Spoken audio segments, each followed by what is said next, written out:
ডিভোর্সের জেরে বগুড়ায় মধ্যরাতে বাড়িতে ঢুকে প্রাক্তন স্ত্রী ও তার মাকে কুপিয়ে হত্যার ঘটনা ঘটেছে। নিহত সখিনার সাথে 1 মাস আগে স্বামী রুবেলের ডিভোর্স হয়। এরপর সখিনা তার প্রথম স্বামী বাদশা মিয়াকে আবারও বিয়ে করলে ক্ষুব্ধ হয় রুবেল। এরই জেরে এমন নৃশংস হত্যাকাণ্ড অভিযোগ স্বজনদের।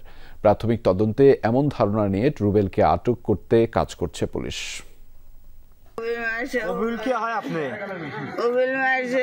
মারা যাওয়ার ঠিক আগ মুহূর্তে আহত বৃদ্ধা আনোয়ারার বক্তব্য জানাচ্ছিলেন কিভাবে মেয়ের ওপর বর্বর হামলা চালায় তারই প্রাক্তন স্বামী। ঘটনাটি শুক্রবার মধ্যরাতে বগুড়ার সাবগ্রাম মধ্যপাড়া এলাকার। বাদশা মিয়ার সাথে প্রথম সংসার ভাঙার পর 7 বছর আগে আকাশতারা এলাকার রুবেলকে বিয়ে করেন সখিনা।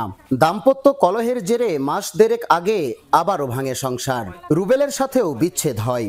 এরপর আবারও বাদশা মিয়াকে বিয়ে করেন সখিনা। ঘটনা জানার পর ক্ষুব্ধ রুবেল সখিনার সাথে বাগবিতণ্ডায় জড়ায়। এক পর্যায়ে রামদা দিয়ে প্রাক্তন স্ত্রীকে এলোপাথারি কোপায় রুবেল। এ সময় মেয়েকে বাঁচাতে গেলে বৃদ্ধা আনোয়ারাও ক্ষতবিক্ষত হন। 4-5 দিন আগে ডিভোর্স দেওয়া হয়েছে। ডিভোর্স দেওয়ার পরে হুমকি দিছে। হুমকি দিয়ে বলছে তোকে ধরে মারবো। কাল রাত 11টার দিকে আসে ধরে কুপিয়ে হত্যা করা হয়ে চলে গেছে। আমার ফুফাতো বোন আর ফুফু নৃশংসভাবে রাত 12টায় এসে নৃশংসভাবে তারা খুন করছে। আমরা এই হত্যার বিচার চাই। ঘটনার পর থেকেই রুবেল পলাতক। পুলিশ বলছে হত্যাকাণ্ডে ব্যবহৃত রামদা জব্দ করা হয়েছে। ঘাতককে গ্রেফতারে অভিযানও শুরু হয়েছে। আসামিকে গ্রেফতারের আমাদের চেষ্টা চলছে। আসামিকে গ্রেফতার করতে পারলেই আমরা বাদ বাকি সব জিনিসগুলোকে আমরা নিয়ে আসতে পারবো।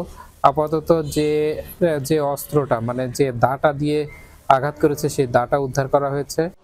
মা মেয়েকে নৃশংসভাবে কুপিয়ে হত্যার ঘটনায় জনমনে উদ্বেগ ও আতঙ্ক ছড়িয়েছে। মেহেরুল সুজন, যমুনা নিউজ, বগুড়া।